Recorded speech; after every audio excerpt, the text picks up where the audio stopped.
Lancé en 2012, le projet de dirigeable géant prend forme. Dans cet atelier proche de Bordeaux, une équipe d'ingénieurs teste le gonflage d'un caisson où sera injecté l'hélium permettant à l'appareil de voler. Un test pas tout à fait grandeur nature compte tenu des dimensions hors normes de la future baleine volante. Là, on est à l'échelle 1/5. Donc il faut imaginer on a un diamètre de 10 mètres environ aujourd'hui.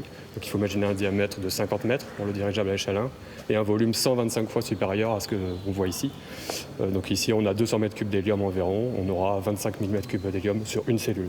Une machine de 200 mètres de long capable d'embarquer jusqu'à 60 tonnes de fret, conteneurs, bois, hôpitaux de campagne sans se poser. Pour rester en équilibre et géostationnaire, le ballon doit maintenir une charge constante, un défi qui suscite beaucoup d'interrogations auxquelles Flying Wells semble avoir trouvé la réponse. Nous, on a 6 treuils à bord.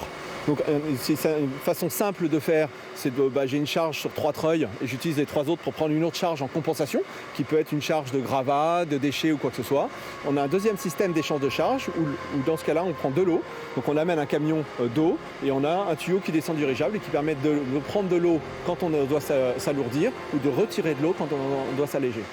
Estimé à un demi-milliard d'euros, Flying Wells est largement soutenu par la région Nouvelle-Aquitaine. En 2025, avec quelques années de retard, son usine d'assemblage devrait être construite à La Ruscade dans le Nord Gironde pour un premier vol en 2027.